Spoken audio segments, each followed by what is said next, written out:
जैसे भाई महिंद्रा की गाड़ियों में टेक्नोलॉजी फेलियर बहुत होता है कि कुछ इनका खराब हो गया या फिर कुछ टूट गया या गाड़ी बीच में रुक गई। जैसे ईवी वेरिएंट्स भी आ रहे हैं उसमें भी ऐसा ही है, तो इतना क्यों हो रहा है इन लोगों के साथ? देखो ये बिल्कुल नए हैं ईवी के अंदर इस तरह की गाड़ी।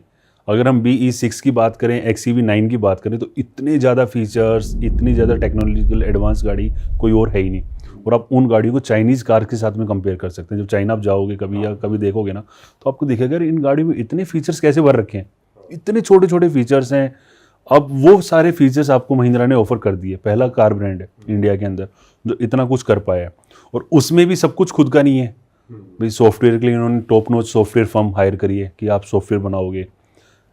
ब्रेकिंग के लिए top notch breaking firm hire की है, और वहाँ पर आप देखोगे तो कहीं 200-250 कोलैब निकल कर आएंगे कि अलग अलग, और उन सबको समेटना एक गाड़ी के अंदर। अच्छा। R&D करना। बैटरी इन्होंने BYD से ले ली, बेस्ट जो बैटरी हो सकती थी वो ले ली। तो इन्होंने चीज़ें सारी बेस्ट ली हैं, बट अभी शुरुआत का फेस है। कहीं पर कुछ इशू आ रहा है कुछ गाड़ियों के अंदर। कुछ एक दो गाड़ियाँ मैंने भी देखी थी, एक्सीडेंट हो गया, पीछे से किसी ने स्कूटर ठोक दिया, गाड़ी स्टार्ट नहीं हो रही, वो टो करके लेकर जा रहे हैं। तो वो इश्यूज धीरे धीरे धीरे रेंज भी पूरी नहीं पहुंच रही है, जैसे 500 बोल रहे हैं तो रेंज ज्यादा नहीं चल रही। रेंज क्या है कि आपने अगर पहले ईवी नहीं चलाई है और आप सोचोगे कि यार ये तो भगने में मजा आ रहा है, इसको भगाओ, तो 200 भी नहीं चलेगी। अच्छा। अगर आप उसको, ईवी का क्या है ना, पेट्रोल डीजल की तरह नहीं है कि यार पेट्रोल को आप भगाओगे 10 की जगह 6 की दे देगी, 7 की दे देगी, और नॉर्मल चलाओगे तो 10 की जगह 13-14 की देगी। ईवी अलग है, ईवी 10 की जगह 3 की देगी। अगर आपने बहुत बुरी तरह भगाई 150-160, मुंबई एक्सप्रेस से चले गए ना, तो हो सकता है 200 भी ना निकाले अगर भगा कर ले गए हो। ईवी को नॉर्मल चलाना होता है 80-90, 100, 110 तक चलाओ, कोई इशू नहीं है। रेंज दे देगी 450 प्लस तो देगी देगी।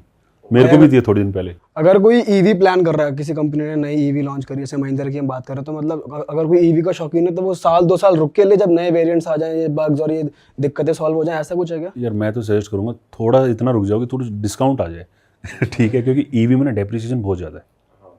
आपने आज गाड़ी खरीदी 50 लाख की, आप बेचने गए तो हो सकता है 30-32 लाख भी ना मिले आपको। अच्छा। तो थोड़ा सा अगर 5-7 लाख का डिस्काउंट मिल जाए, जैसे EV6 पे हो रहा है, अब 70 लाख की गाड़ी में 20 लाख का डिस्काउंट मिल गया, मैं खुश हूँ भाई। 50 लाख रुपए की है, 40 की, 45 जो भी बिकेगी, मुझे नुकसान नहीं होगा। तो ईवी में थोड़ा सा डेप्रिसिएशन ज़्यादा है। एडवांटेज दूसरी साइड है, अगर आप ईवी खरीद रहे हो, फर्म के नाम पर खरीद रहे हो ना, तो गाड़ी 4 साल में फ्री हो जाएगी आपकी। पेट्रोल गाड़ी में 15% डेप्रिसिएशन मिलता है, फर्म के नाम पर अगर आप ईवी खरीदते हो तो 40% डेप्रिसिएशन है। तो मानो कोई 1 करोड़ की EQS वगैरह खरीद रहा है, 1.5 करोड़ की आती है ऑन रोड, तो फर्स्ट ईयर में अगर आपने, मार्च चल रहा है, आपने अगर 20 मार्च को भी उठाई होगी ना, तो उस 10 दिन का भी आपको पूरा 40% डेप्रिसिएशन मिलेगा। तो 1.5 करोड़ का 40% होता है 60 लाख रुपए, आपकी बुक वैल्यू कम हो गई। अगले साल फिर जो 90 लाख रुपए बचा, उसका 40% लेस हो गया, तो 9-36 लाख रुपए फिर कम हो गए।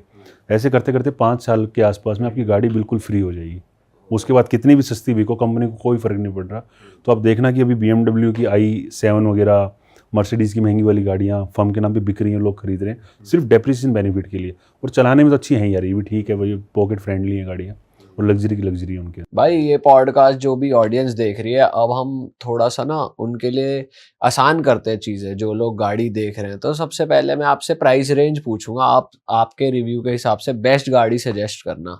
अगर किसी को 0 से 10 लाख के बीच का बजट है और सिटी में रनिंग करनी है, ऐसे कोई एम्प्लॉयज़ हैं, नए नए उनकी जॉब शुरू हुई है, ज़्यादा खर्चा नहीं करना, 10 लाख तक की बढ़िया गाड़ी लेनी है, तो कौन सी आप रेकमेंड करोगे? यार आज के टाइम में ना लोग 2 चीज़ें देखते हैं, एक तो पॉकेट फ्रेंडली खरीदने में हो, दूसरी रनिंग कॉस्ट में हो। तो जब रनिंग कॉस्ट पे जाते हैं वो जाते हैं CNG के लिए। तो इसमें काफ़ी सारे CNG ऑप्शन हैं। स्विफ्ट के अंदर भी CNG आ रही है, ग्रैंड आई10 नियोस भी काफ़ी अच्छी बिक रही है CNG में, और ड्यूल सिलेंडर भी आ गया उनके अंदर। ड्यूल सिलेंडर में क्या होता है कि वो बूट आपका ख़राब नहीं होता, नीचे 2 छोटे सिलेंडर है, तो आपका बूट में आप सामान भी रख सकते हो और आप गाड़ी को चलाओ। तो ड्यूल सिलेंडर में टाटा और hyundai की 2 गाड़ियाँ आती हैं। टाटा की आप पंच खरीद सकते हैं, hyundai की आप ग्रैंड आई10 नियोस खरीद सकते हैं, और पेट्रोल में जाना है तो स्विफ्ट बढ़िया गाड़ी है 10 लाख तक में। और 10 से 20 में आ जाए, 10 से 20 में तो बहुत सारे ऑप्शन हैं। Sedan, SUV, mid size SUV, 3 segment है। सेडान में सबसे ज़्यादा बिक्री आज के टाइम में वर्टस, वोक्सवैगन की, दिखने में अच्छी है, 1.5 लीटर में उसमें वो टेक्नोलॉजी है कि उसमें 2 सिलेंडर बंद हो जाते हैं। अगर आप गाड़ी को चला रहे हो, 4 सिलेंडर गाड़ी है, तो जहाँ पे ज़रूरत नहीं है 2 सिलेंडर बंद हो जाएंगे, उस टाइम पर वो गाड़ी माइलेज आपको काफ़ी अच्छी देगी और पूरी बढ़िया स्पेस ऑफर कर रही है, सेगमेंट नंबर 1 बनी हुई है और उस पर डिस्काउंट भी 2-2.5 लाख का मिल जाता है। मतलब टाइम पर ना लेने जाओ तो लोग सोचते हैं वो खरीद लें। दूसरा क्रेटा है, भाई क्रेटा तो क्रेटा है, बदमाश गाड़ी है वो, ठीक है। और क्रेटा नहीं लेनी तो सेल्टोस। और रूरल में ऐसे ऐसे कस्टमर्स हैं जिनको थोड़ा सा डर लगता है, हमें तो मारुति ही चाहिए, तो ग्रैंड विटारा, विटारा ब्रेजा, तो ये गाड़ियाँ यही बिक रही हैं। आप देखो ना 15 हज़ार यूनिट्स इन गाड़ियों की बिक रही हैं। हर गाड़ी का, हर सेगमेंट का अलग कस्टमर है। कोई ऐसी भी गाड़ी है जो लोग कम ले रहे हैं पर आपके रिव्यूज बहुत, आपके हिसाब से बहुत अच्छी गाड़ी है, लोग उसके बारे में सोच सकते हैं, जैसे MG ब्रांड की कोई मैं गाड़ी बताता हो? हूँ, मैंने एक गाड़ी ऐसी चलाई है जो देख के मैं पागल हो गया था, और गाड़ी वो बिल्कुल नहीं बिक रही। 100 यूनिट 150 यूनिट। सिट्रोइन की 2 गाड़ियाँ आती, C3 एयरक्रॉस और बसाल्ट। आप एक बार चला लो उस गाड़ी को, फैन हो जाओगे। इतनी बढ़िया गाड़ी है, उससे बेहतर सस्पेंशन किसी और गाड़ी के अंदर नहीं है। 20 लाख रुपए तक की सेगमेंट के अंदर बोल रहा हूँ मैं। उससे बेहतर आपको राइड कंफर्ट, बैठकर आप 500 किलोमीटर चले जाओ, मुझे नहीं लगता आपको कभी थकावट होगी।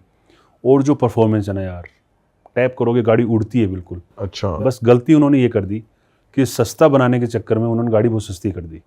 क्वालिटी के साथ में बड़ा कॉम्प्रोमाइज़ हुआ है, फीचर्स के साथ में बड़ा कॉम्प्रोमाइज़ हुआ है। बट जो अच्छी चीज़ है, राइड, इंजन और गाड़ी का प्राइस भी अच्छा है। 10 लाख रुपए 11 लाख में मिल जाती है। तो वो गाड़ी मुझे बड़ी पसंद आई है चलाने में। हाँ, 20 से 30 के बीच में। 20 से 30 में अब क्रेटा का जो टॉप मॉडल है, हाँ, और महिंद्रा की फिर 3 गाड़ियाँ हैं, थार, XUV 700 और स्कॉर्पियो एन। स्कॉर्पियो एन मुझे पर्सनली पसंद है। 22 लाख रुपए में उसका Z8 सिलेक्ट वेरिएंट आ जाता है ऑटोमेटिक डीजल में। उसके अलावा आपको कुछ नहीं चाहिए, सिर्फ वो गाड़ी चाबी से स्टार्ट करनी है। वो एक वो फीचर नहीं है उस वेरिएंट में, बाकी गाड़ी बढ़िया है। दूसरा, ईवी में अगर आप जाते हो तो ईवी में आपको MG की ZS EV वगैरह मिल जाती हैं। BYD की ऑटो 3 करके आती है, चाइनीज़ कार है जो, उसका भी एक वेरिएंट आपको 25 लाख में मिल जाता है। थोड़ा सा ऊपर जाओगे आप तो सफारी 28-30 लाख रुपए में और XUV 700 28-30 लाख में आपको मिल जाती है। XUV कैसी है भाई गाड़ी? अच्छी गाड़ी है वो, क्वालिटी के हिसाब से, फीचर्स के हिसाब से उस सेगमेंट की सबसे बेस्ट गाड़ी है। पर XUV में भाई जो एडास सिस्टम आ रहा है वो कामयाब है, क्योंकि बहुत जगह हम देखते हैं उसमें भी फेलियर है। इंडिया का सबसे बेहतरीन एडास आपको अगर किसी गाड़ी के अंदर मिलेगा ना, तो वो मिलेगा XUV 700 के अंदर। लेवल 2 इतना बढ़िया क्वालिटी है उसकी। 200 किलोमीटर 500 किलोमीटर मुंबई एक्सप्रेस चढ़ जाओ आप, जहाँ पे प्रॉपर लाइन है। अगर लाइन मिट गई तो कुछ नहीं कह सकते, अगर लाइन्स प्रॉपर बनी हुई है ना, आप 500 किलोमीटर स्टेयरिंग से हाथ हटा के बैठ जाओ, गाड़ी चलती रहेगी। और इतनी बढ़िया क्वालिटी है, रडार बेस्ड है और अच्छी क्वालिटी का है वो, आप उस पर ट्रस्ट कर सकते हो। और ये जैसे लाइंस तो देख के चलती है, डिटेक्ट करती है, बट अगर कोई जानवर आ जाए तो वो सब भी डिटेक्ट करता है? आपने XUV 700 उसकी वीडियो देखी मेरी, XUV 9e वाली वीडियो तो नहीं देखी। गाय थी रोड के ऊपर। अच्छा। तो प्रॉपर उसमें गाय की फोटो बनी आई है मीटर के अंदर, तो गाय को भी रीड कर रही है, लोगों को रीड कर रही है, हर चीज़ को, स्कूटर को रीड कर रही है, बाइक को रीड कर रही है, एक एक चीज़ को रीड कर रही है वो गाड़ी। तो इनका जो एडास है ना, काफ़ी एडवांस होता जा रहा है धीरे धीरे।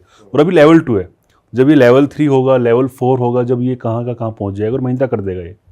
मतलब महिंद्रा लीडिंग ब्रांड बनने वाला है। लीडिंग ब्रांड है। अरे वाह, आपने ये वीडियो यहाँ तक देख ली भाई, तुमने हमारी मेहनत सफल कर दिया। तुम ही लोग हो असली रियल हिट।